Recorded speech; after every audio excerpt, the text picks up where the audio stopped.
Kaibigan, huwag mong kalimutan mag-subscribe sa aming channel at huwag din kalimutan i-click ang notification bell at subscribe button para updated ka sa weekly upload. Subscribe na!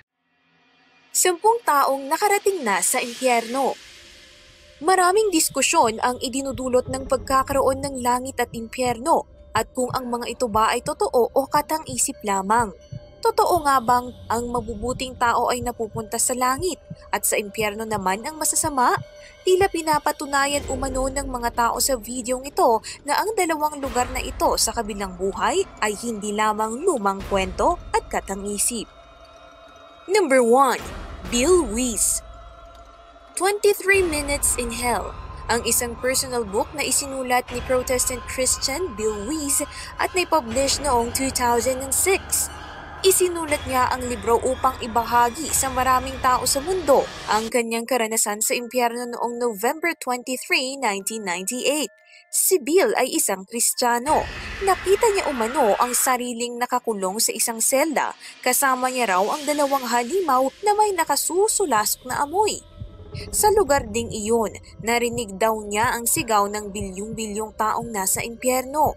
Ang mga taong iyon ay sumisigaw at humihingi ng tulong upang sila ay iligtas buhat sa napakainit na apoy ng impyerno.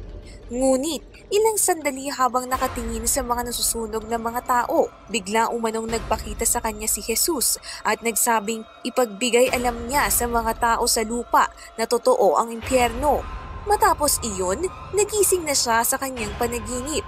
Nagising siyang takot at sumisigaw sa hindi niya makalimutang karanasan sa impyerno. Number 2. Tamara LaRue.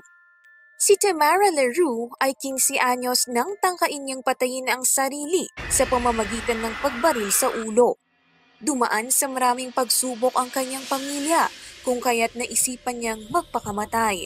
Isa siyang rebeldeng anak dahil na rin sa hindi niya maramdaman ang pagmamahal sa kanilang tahanan. Upang maiwasan ang sitwasyong iyon, kumuha siya ng baril at itinutok ito sa kanyang ulo. Ngunit isang maliit na tinig ang nag-udyok sa kanyang sa puso niya asintahin ang baril. Sinunod niya ang tinig na iyon, subalit hindi natuloy ang pagpapakamatay nito. Isinulat niya ang A Second Chance at Heaven at ipinahayag niya ang kabutihan ng Diyos sa kabila ng mga pagsubok at pagdurusa, na ang Diyos ay palaging nakasubaybay at magliligtas sa mga taong sumuko na sa hamon ng buhay. Number 3. Curtis Kelly. Si Curtis Earthquake Kelly ay mula sa isang malaking pamilya sa Connecticut. Ngunit hindi isang normal na pamilya ang meron sila Curtis sa bahay. Lasenggero, mapanakit at abusado ang kanyang ama habang madasaling Katoliko naman ang kanyang ina. Bata pa lamang si Curtis ay namulat na ang kanyang isipan sa maraming bisyo ng kanyang pamilya. Ang kanyang mga kuya ay nagbebenta ng droga. Sila ang sumira sa kanyang batang isipan. Natutunan din ni Kelly ang voodoo o ang pagkukulam mula sa kanyang lola. Tinangka siyang dalhin ng kanyang ama at isang mangkukulam sa Haiti upang mas maturuan ng salamangka at pangkukulam. Ang kanyang ina ay hindi sang-ayon sa planong iyon ng kanyang ama, ngunit wala siyang nagawa. Bago pa man makaalis ang tatlo, malakas na nagdasal sa Diyos ang kanyang ina. Dito umano tila natakot ang ama ni Curtis at ang mangkukulam nang makita ang tila isang anghel at umalis ang mga ito nang hindi siya kasama. Nailigtas si Curtis ng pagdarasal ng kanyang ina. Number 4. Matthew Botsford. Masisipag na nilalang sina Matthew at Nancy Botsford. Palagi silang abala at puno ng pangarap. Naniniwala sila sa Diyos, ngunit hanggang doon lamang. Nagbago ang lahat noong March 1992. Nasa labas siya noon kasama ang kanyang mga kaibigan nang mayroong isang taong biglang nagpaputok ng baril. Isa sa kanilang mga kaibigan ang tinamaan at mabilis na namatay. Maging si Matthew ay tinamaan sa likod ng ulo at namatay din. Sinabi niyang bigla raw siyang napunta sa isang madilim na lugar na pinaniniwalaan niyang impyerno.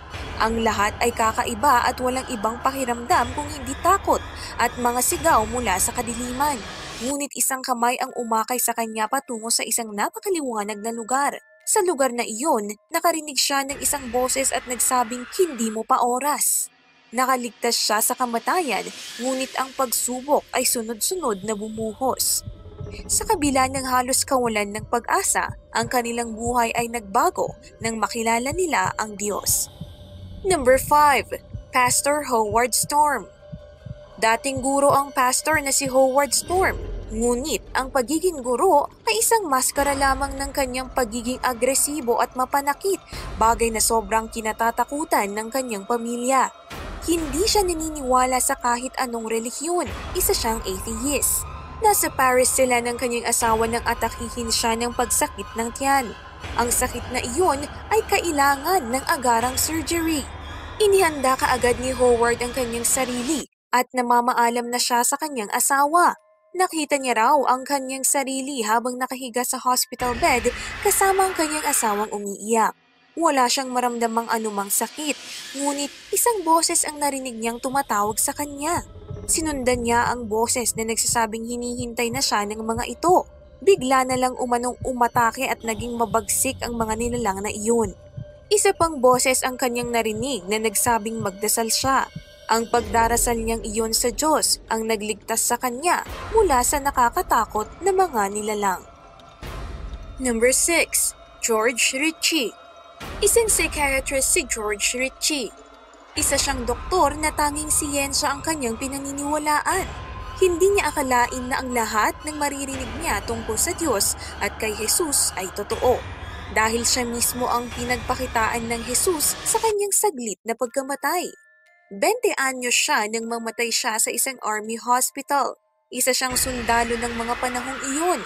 9 minuto ang lumipas nang siya ay biglang nabuhay.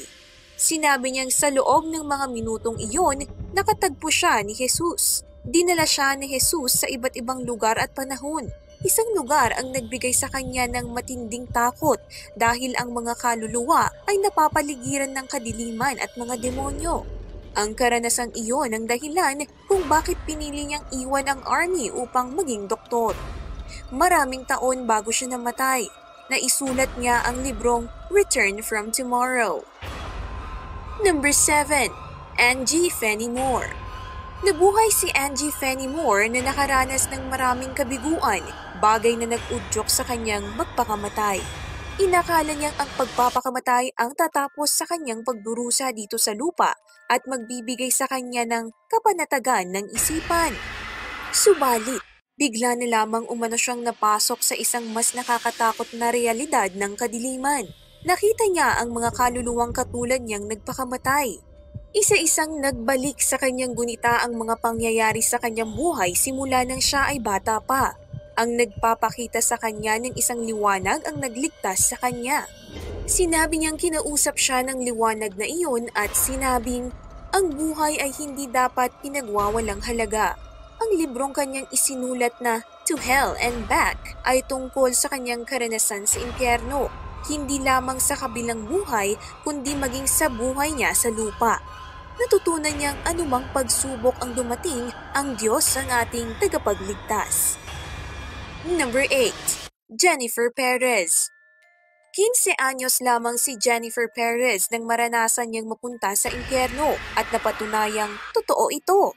Ang kanyang magulang ay Katoliko at nagtuturo sa kanila ng mga mabubuting gawain. Sa pagtungtong niya sa high school, tinalikuran niya ang Diyos at nagrebelde sa kanyang mga magulang. Ang kanyang mga kaibigan ang nagturo sa kanyang gumamit ng droga at gumawa ng mga masasamang bagay.